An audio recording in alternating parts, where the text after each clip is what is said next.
Most of the ocean inhabitants live in the city, as it were, like human societies. Very close together, with friendly neighbors and nasty co-tenants. While dangerous robbers lurk around at the edge of town.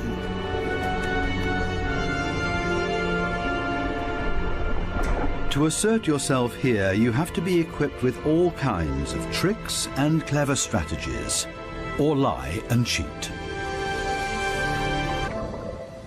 Coral reefs are the largest structures in the world. They're giant submerged metropolises.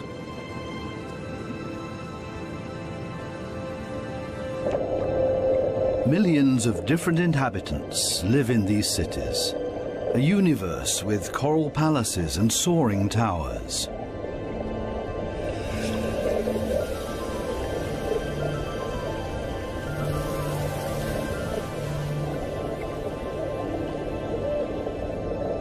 Every neighborhood has a chief. The entire street belongs to this guy. No trespassing, okay? A typical large city with all the noise and ruckus.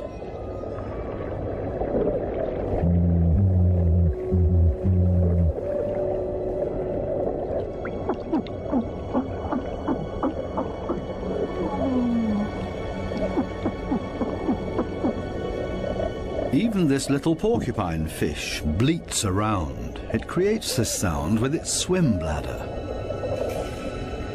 Two small harlequin shrimps are nibbling on this blue sea star.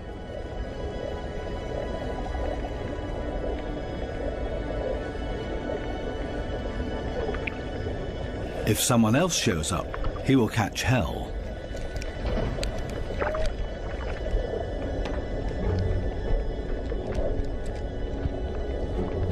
Another harlequin shrimp busy pulling a bite out of a sea star.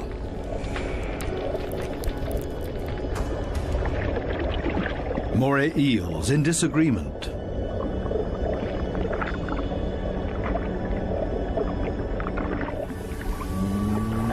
A scorpion fish shuffles across the ocean floor.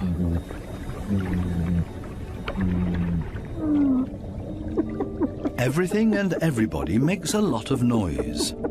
A boxer crab threatens everybody that comes by, holding two poisonous anemones in its claws. At least the anemone reef looks peaceful. Or does it? The clownfishes are having a huge squabble. Who does this anemone belong to? We can hardly see this fish, but he's easy to hear, a crocodile fish. Does this giant puffer fish hear something?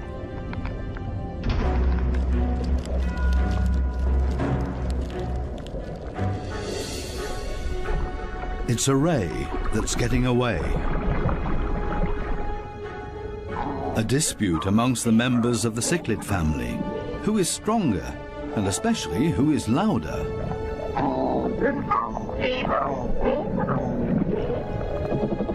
Two Walkman fish are noisily trying to woo a female.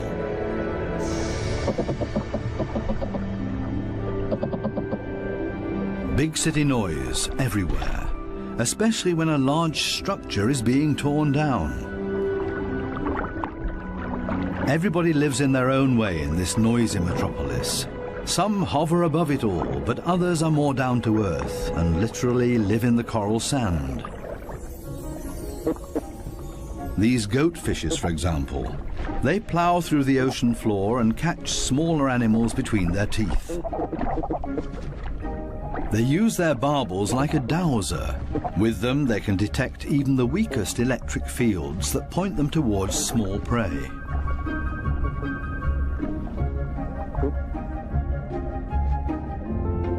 These gobies also dredge through the sand and feed on what they find in there. There's another way of finding prey in the sand. This blue-spotted stingray uses its wings like shovels, and there's always a chance of stealing something. While one works, others just stand by and feed on what's left over, maybe a piece of crab or a mussel. You have to be very familiar with this area to find the best morsels.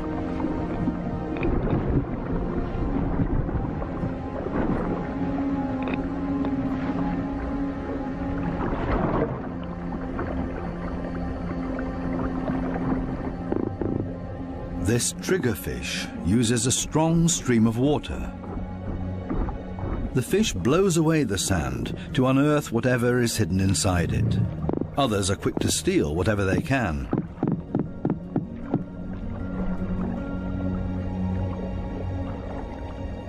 The triggerfish is a commanding fish, and most reef inhabitants are easily intimidated by him, except for these strange visitors that don't seem to show fear. In any case, it's best to cover them up with sand.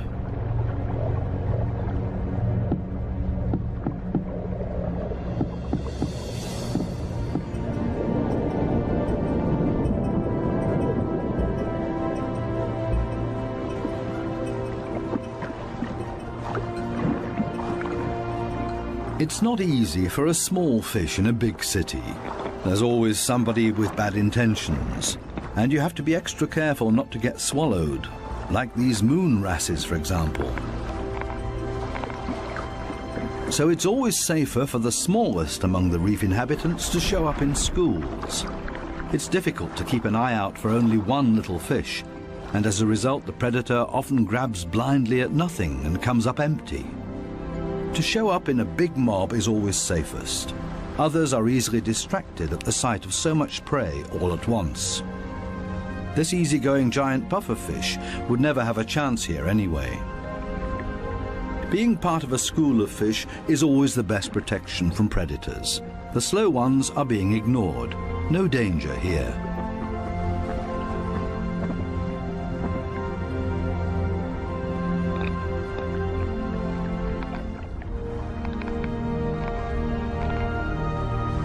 The school distributes the danger.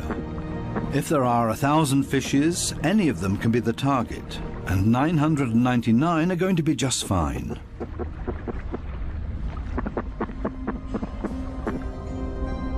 But what about loners, or those that live as a couple?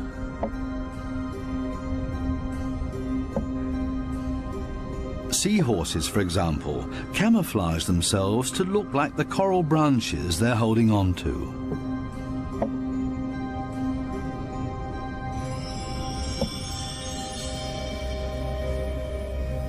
Even more difficult to see, where is the animal here?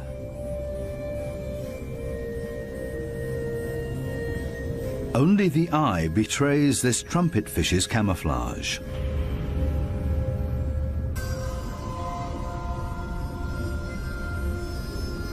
They do everything to not look like themselves, ornate ghost pipefishes. They're inseparable, a couple. The female is already carrying eggs in her extended belly. Before long, the male will fertilize her eggs. They are still regular fishes, despite their unique costume. This one looks like torn-off seagrass. The spiny waspfish rocks back and forth in the current.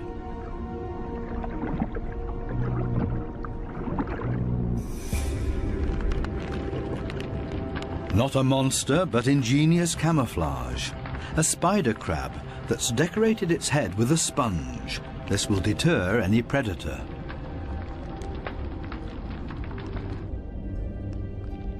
Another great camouflage, a barrel decorated with rocks.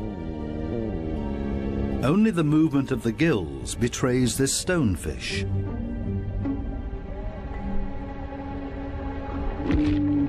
Even a smack with a fin doesn't bother him. The fish knows it will not hurt him. It only shoves him a little further to the side.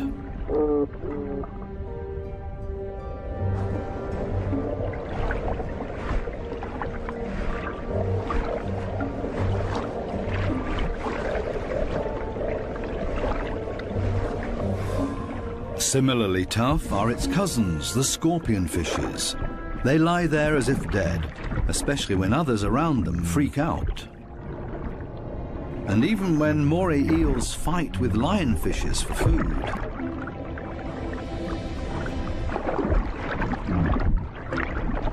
The scorpionfish lies in wait for its chance, and then immediately becomes completely motionless again.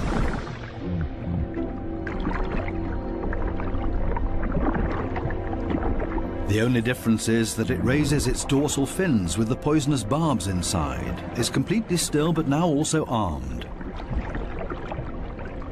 This large anglerfish virtually blends into the background tangle of algae and leaves. Right now, the anglerfish is on high alert. It ejects a large cloud in order to throw off predators. It's not the time to feed or catch anything. Its angling rod is lying flat on the fish's back. The white tip at the end of the rod is used to lure prey. The anglerfish feels threatened by something. Finally, it gives up its camouflage and moves further over, using its fins to float. As soon as the fish retracts the fins, it sinks to the ocean floor. Anglerfishes come in all kinds of shapes and sizes. Their trick is ingenious, using the angling rod as a lure.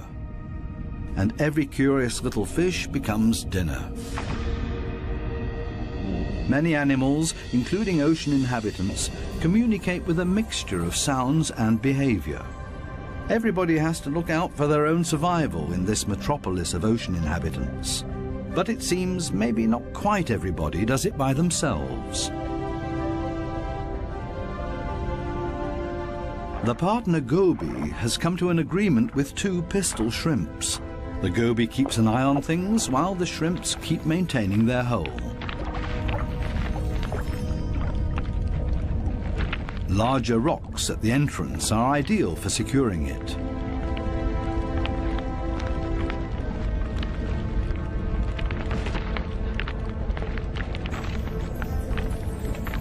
They're an experienced team. The shrimps keep in constant contact with the goby and even massage the fish's belly. The goby will get nervous without these gestures from the shrimps. The pistol shrimps need a cool and collected bouncer at their entrance.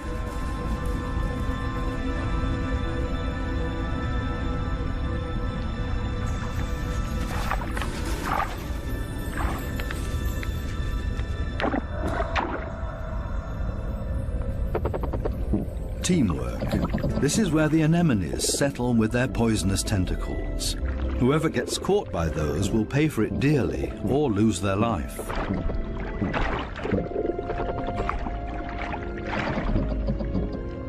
No wonder that there is virtually no one who likes to settle here. The little clownfishes are the only ones that know how to deal with these tentacles. They cover themselves with the slime of the anemone's tentacles and are protected from the poison. The clowns are safe in here and in return will protect their anemone as well as they can. This seems like a sensible deal. But on occasion, the anemone will pull the tentacles inside its column-shaped body, which means the clownfish's home is gone. When this happens, they panic and look for another anemone that they can hide in for the time being. Unfortunately, this one is already occupied, and the next one as well, and this means having to fight its current owner. There's much to lose for the clowns. Without the anemone, they can't procreate. The clownfishes attach their eggs to the bottom of the column-shaped foot of their anemone, hidden behind the poisonous tentacles.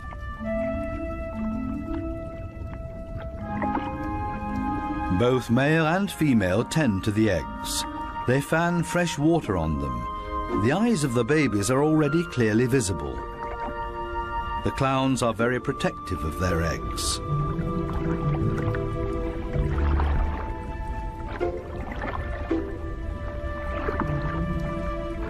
It takes the two of them to protect their offspring, and only in conjunction with the anemone. Everybody in the reef has to take special care of their young. If they don't, it means their species will simply die out. So it's not surprising that everybody gives it their best effort.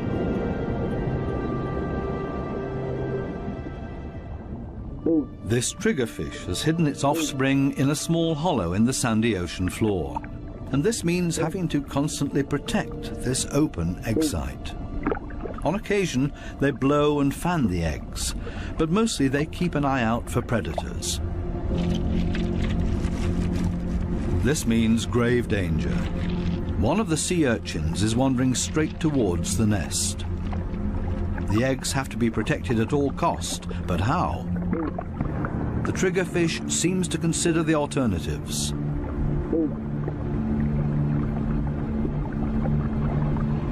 But then it blows and then rams the sea urchin. Again and again until it breaks, the sea urchin's guts spill out into the open. A few more hits for good measure. The danger has been averted.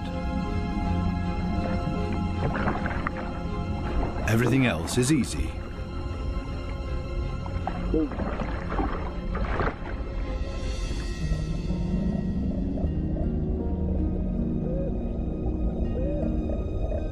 Two little damselfishes cling to a coral branch, a pretty and obviously inseparable pair.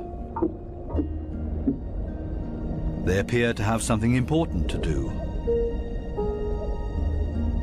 And there it is. The female has been laying eggs and glued them to a coral branch. Over and over again, both of them sweep past the eggs to keep them clean. Two very busy parents in the middle of town. Not far from them, the same kind of damselfish, but this one is feeding on the eggs, not tending to them. This damselfish's priorities have changed. Its partner is gone, and it's impossible to bring the eggs through by itself, so it feeds on its own eggs to at least recycle the nutrients.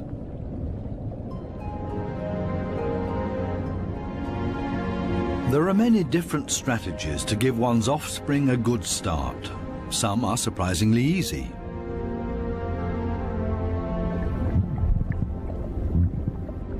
The mass mating of the black sea breams. The males are so generous with their sperm that often a cloud of it will engulf the entire wedding party.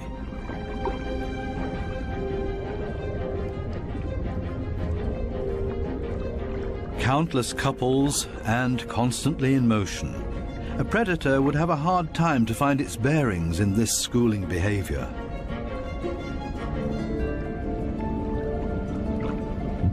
The fish's instincts cause them to mass mate in order to ensure the survival of their species.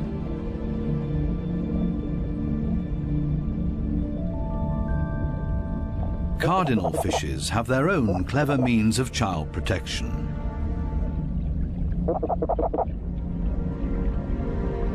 It's not time yet.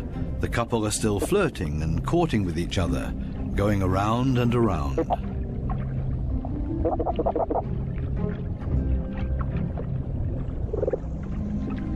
We'll leave them to it and take a detour to a couple not quite as gentle with each other.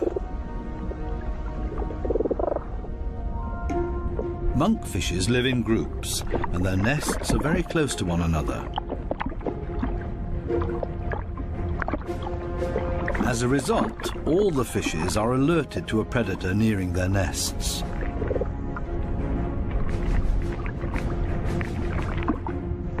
Hermit crabs love to feast on the eggs of the monkfishes, so the protective parents are all getting nervous.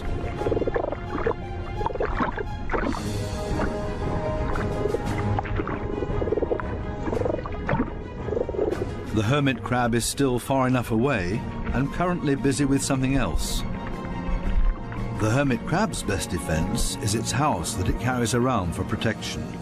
The patience of the monkfishes is wearing thin.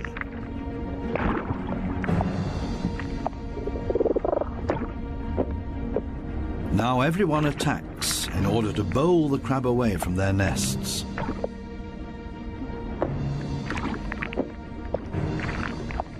They're clearly telling this hermit crab to take a hike, but they should have stayed with their offspring because there's new danger approaching. A gaggle of rainbow wrasses takes advantage of this unique opportunity and ravages the monkfish nests. The predators are quick, brutal, and in the majority. Most of the monkfish eggs will be devoured. An attack of this kind would never happen to the cardinal fishes because they are mouth brooders and don't have to watch over a nest that's out in the open. The males carry the eggs in their mouths, up to 20,000 of them.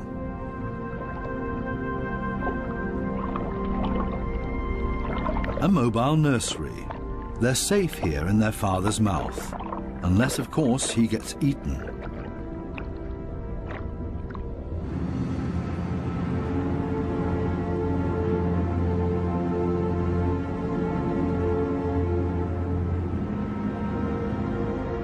During the night, when it's dark, the danger is greatest. These underwater cities have a very active nightlife with special attractions. Basket starfishes come out and sit in the current. It's a night-active type of brittle star. With their arms full of tiny little hooks, they filter plankton out of the water to feed.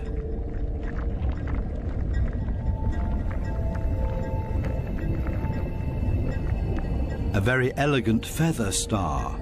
It's on the move to find a better spot to filter plankton.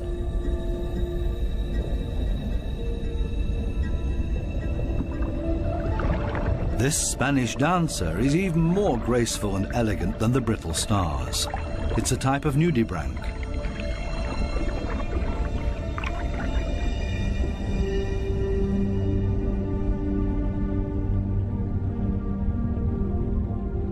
The giant pufferfish is relaxed and spends the night dozing off on the sandy bottom. Others prefer the safety of their quiet bedroom, a surgeonfish. Everybody settles in for the night as comfortably as possible. The parrotfish tucks itself away in its mucus cocoon for protection against predators. Everybody's sleeping arrangements are different. The poor triggerfish has to stand guard by its nest all night long. There's no time to rest.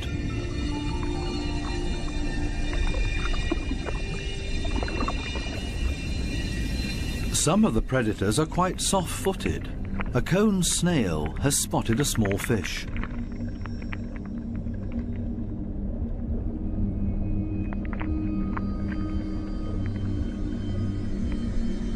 The snail is fast, and the prey disappears in the blink of an eye.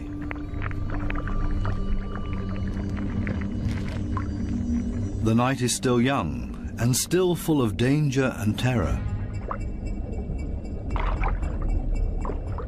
These lionfishes pose danger to the cardinal fishes.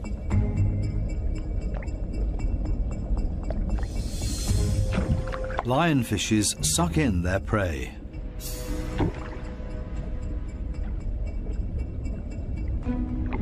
Even if they choke on it.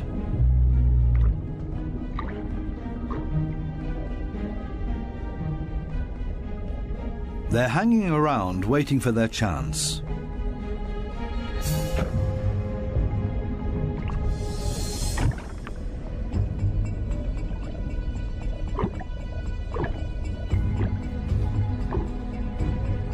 This poor cardinal is sideways in the lionfish's mouth, eggs and all.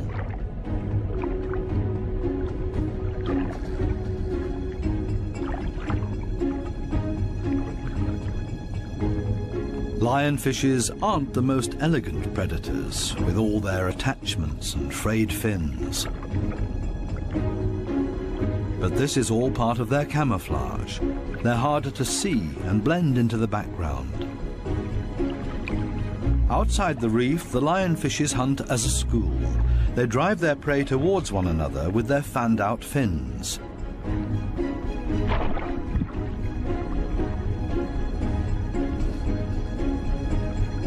They prefer to attack from above, cornering their prey.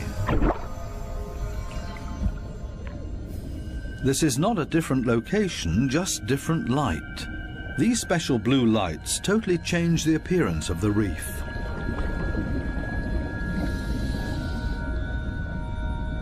Now we can see that the coral polyps are bright red, and they clearly stand out from their environment.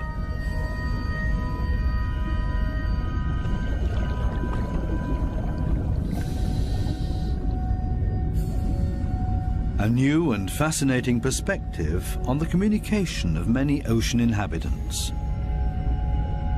And suddenly an eruption of sorts.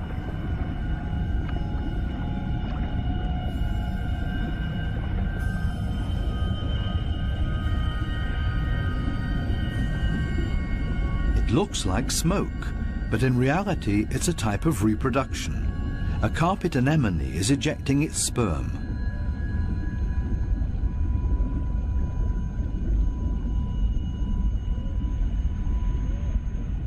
In the blue light, it looks like a dramatic eruption.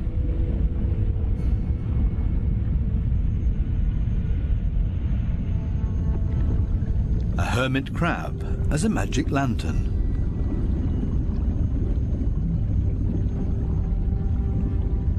The blue light brings out these colors.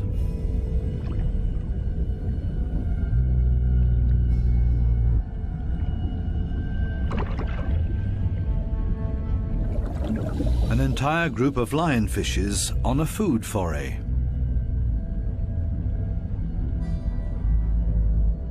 The animals don't seem to know any fear.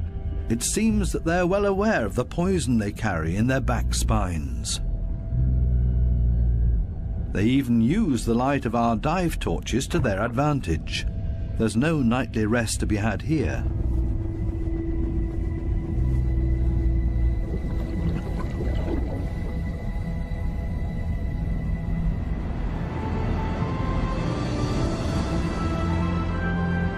With the first daylight, new life comes into the reef city.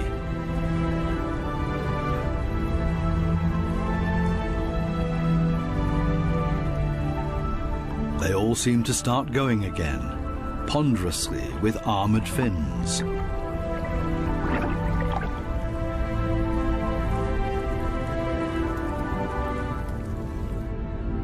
As pedestrians, and as light and quiet as possible.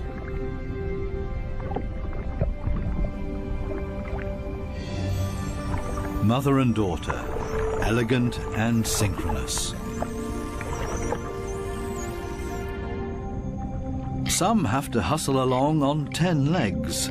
This spider crab runs straight into a brittle star gathering.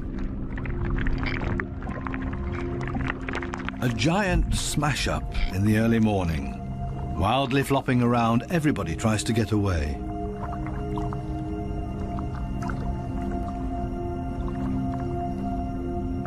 As in every city, there are also shopping opportunities here.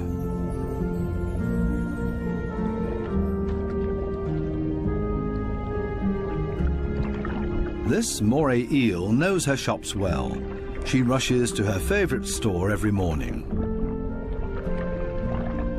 The same with this blue-spotted ray. But they haven't opened yet. It leans on one fin as if to say, it's waiting.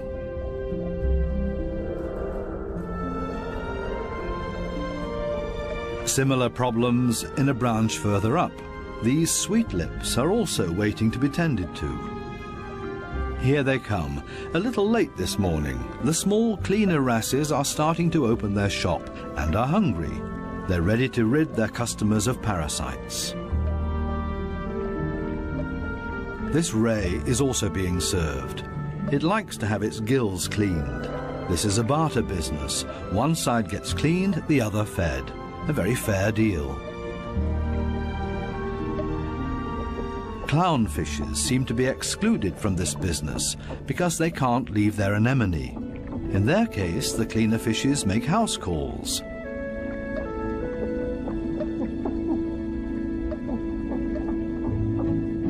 This snake eel is also otherwise engaged, and the cleaner shrimps are also making house calls for him. Finally, it's the moray's turn. It has a lot of nutritious freeloaders on its skin and in its gills.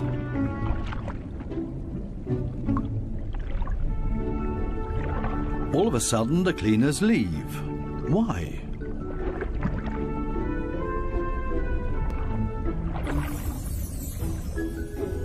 This Titan triggerfish is no better off. The treatment has stopped before he was finished.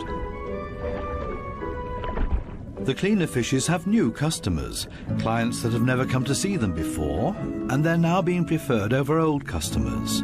The point is that these new clients will like the service here so much that they will come back again. The regular customers have to be patient and wait until the new clients are finished. Cleaner fishes operate solely according to economic rules. This guy has also come for the first time and quite enjoys their service.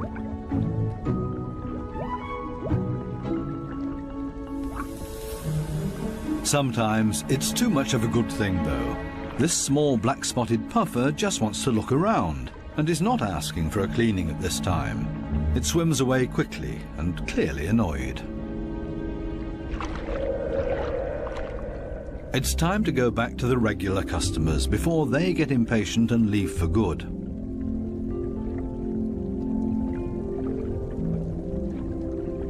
Digging deep where the gills are dirtiest.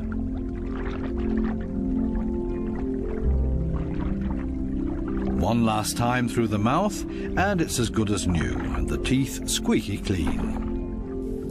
Now this male moray can start looking for a suitable female. She is clearly not interested in male visitors. This next dugout also does not look encouraging.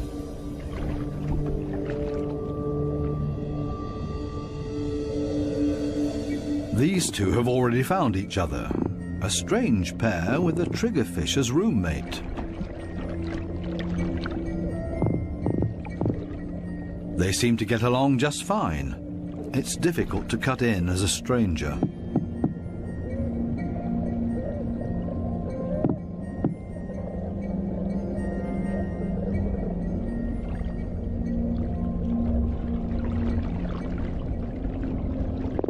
It would also be well advised to stay away from this giant triggerfish.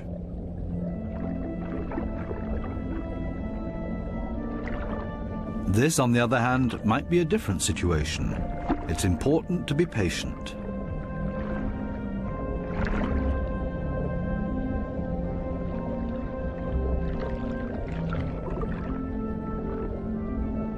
This female moray does not seem to be too reluctant. She's showing her teeth, which is not a sign of aggression, quite the opposite. She finally agrees to a date.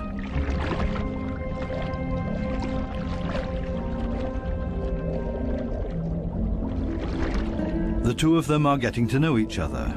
Moray eels are very gentle with their mates.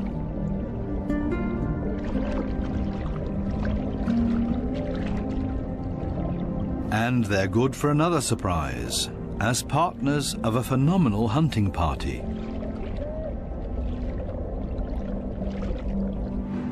These types of hunting parties have to find each other first in this big city.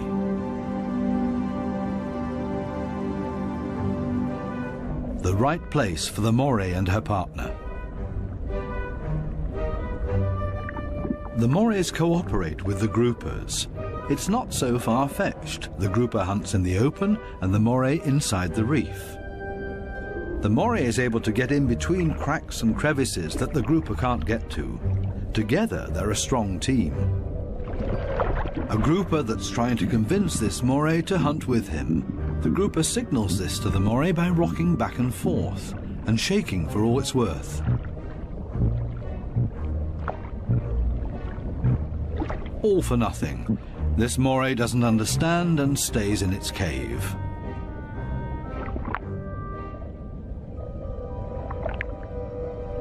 Next try, Maybe the moray will react this time and swim with him. Again, no luck.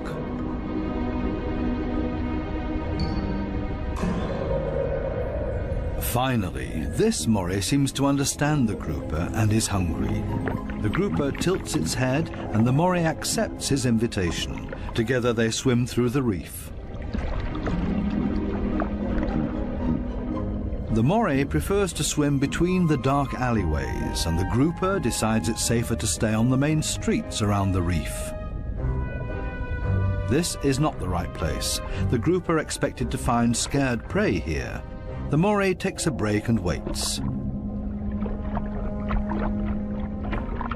It's not going to happen this way. Again, another invitation to go. They continue through the reef to another coral head. Also nothing for them here either. The moray is getting ambitious as well now and initiates a hunt on her own.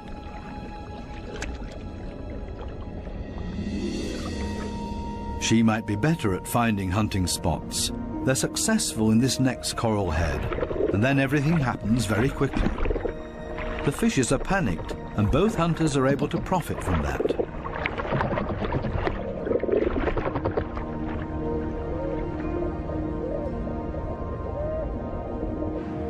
This coral city offers living space for millions. Many hideouts and crevices provide protection for everybody. My home is my castle.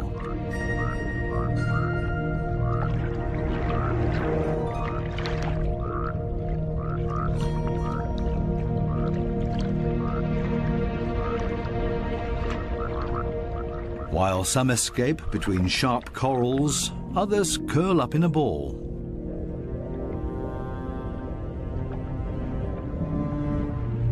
Octopuses don't have bones and are therefore able to change shape. Their homes are usually very tight and space-saving.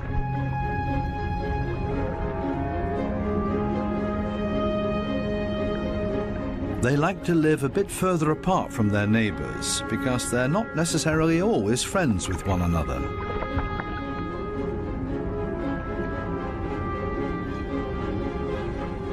It might be best to put up a wall of stones between them. The ocean offers many hideouts, which is synonymous with survival for many ocean inhabitants.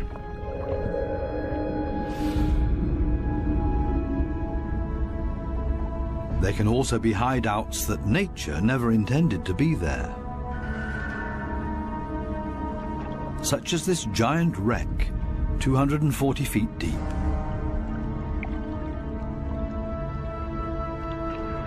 A research submarine on its way into the deep comes across a sunken freighter. It's an artificial world with countless nooks and crevices to offer protection and a home for many ocean inhabitants.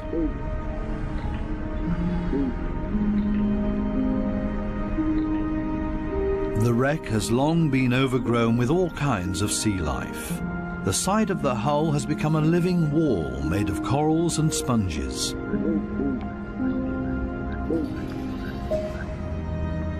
Sunfishes, with their odd form of movement, patrol this area. They're looking for jellyfish.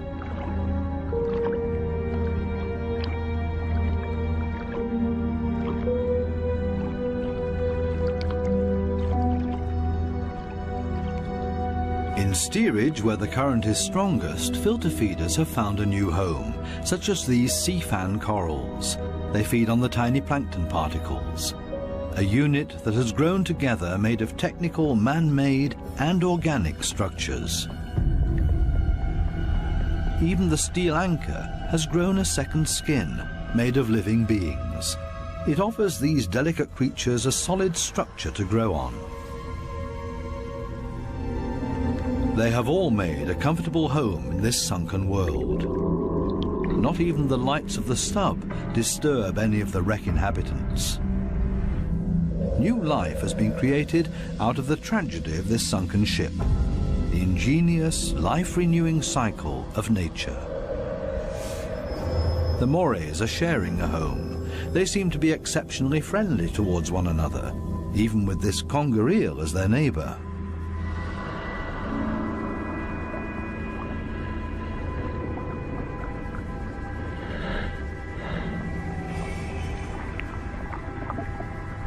Even the octopus remains unharmed by the mores.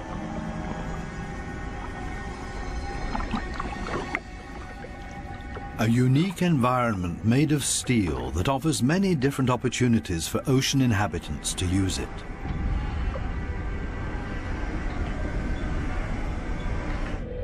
Even this fishing net offers a conger eel a place to hide. The original destination of the sub is located a bit deeper, a picturesque underwater city full of ancient amphora architecture. An antique merchant vessel sank here. Only the clay containers, once filled with Greek wine, are still visible. Now they offer homes and protection to many ocean inhabitants. Similar to the reef, hiding places are essential for staying alive down here. The amphorae have a very special shape. They taper towards the bottom, so they could be stored sitting upright in a layer of sand in the hull of the ship. The amphorae and their precious contents were safe during transport. Spiny lobsters welcome these types of caves. Conger eels also feel safe in this mess of amphorae and shards of clay, as if it was made for them and their slender, long bodies.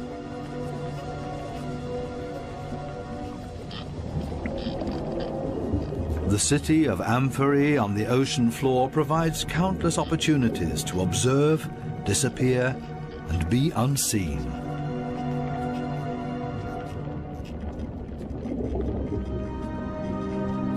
Maybe that's why this city seems to be very calm and orderly, even when the conger eel swims above everybody's abode. Nobody panics because they only have to withdraw slowly into their homes and are safe. The same goes for this forkbeard.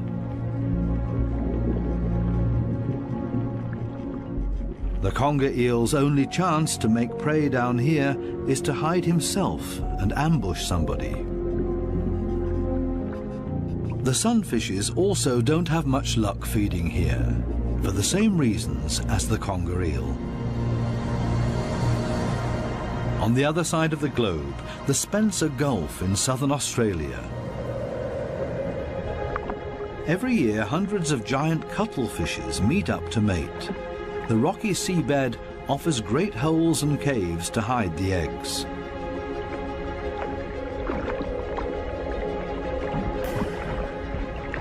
The females are smaller than the males and seem to be a bit shy, keeping their arms tucked tightly together.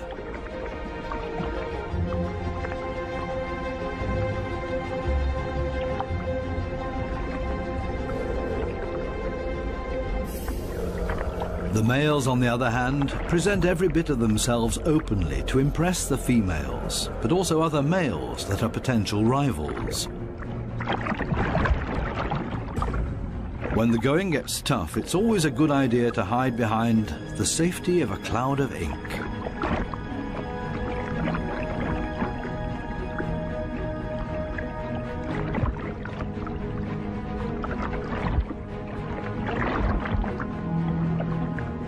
Without much success, escape in reverse.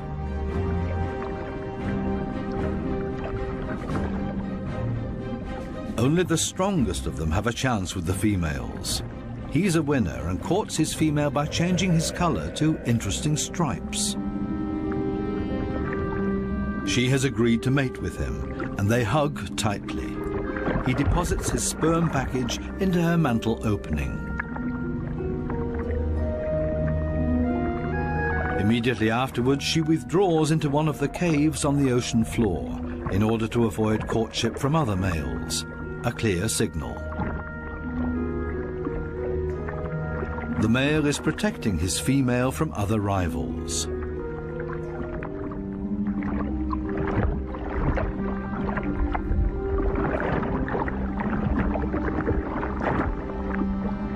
But there's always the unexpected.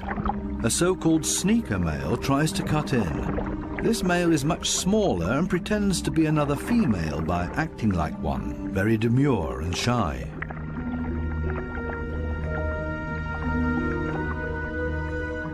All seems to be fine in the den. He's busy chasing away other rivals from this new supposed female. Especially now that there are 2 females under his protection. It can't hurt.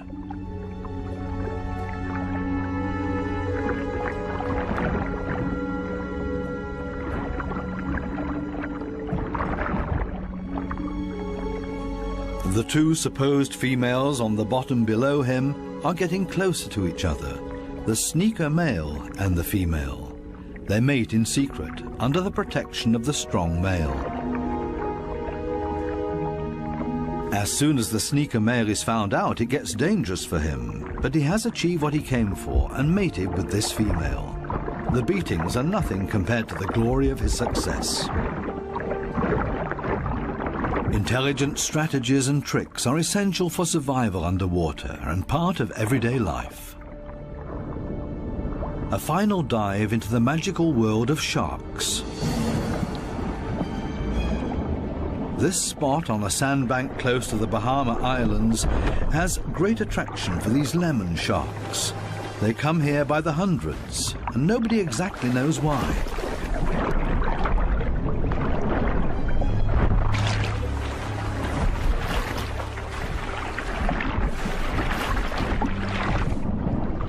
This sandy plateau in the middle of the open ocean is easy for scientists to get to.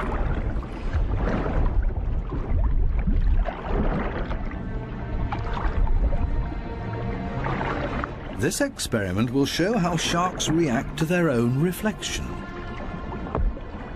The metal mirror stands upright on the seabed. The animals that swim towards it will see their own reflection coming closer. How will these lemon sharks react? Now the researchers have to have strong nerves. Things stay surprisingly calm. The foreign object is almost ignored, as if it had been there forever. The sharks either swim past it or underneath it.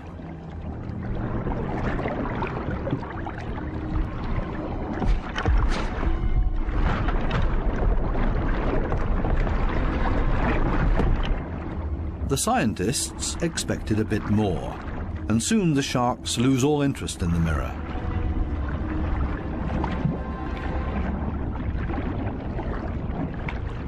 Some sharks even calmly drop to the seabed to rest.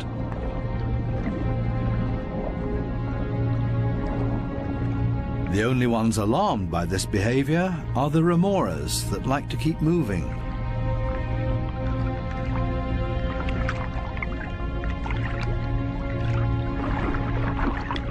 They let go of their shark and see if they can't hitch a ride with a more active individual. Shark hopping. This one isn't a good choice either, so they continue to yet another one.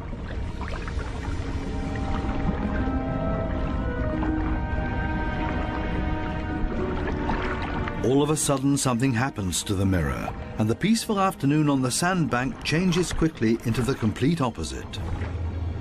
The rope that the mirror is attached to loosens and the mirror falls over.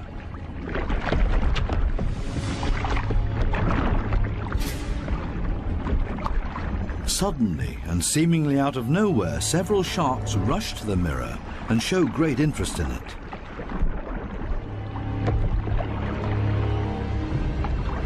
They smell and touch it, and they get more and more excited.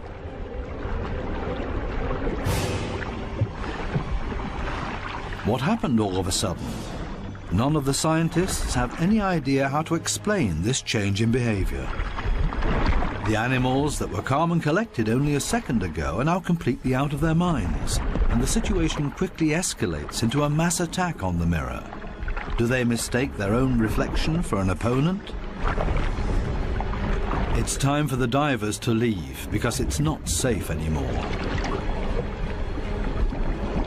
The communication of the ocean inhabitants continues to offer new and exciting insights that we will probably never fully understand.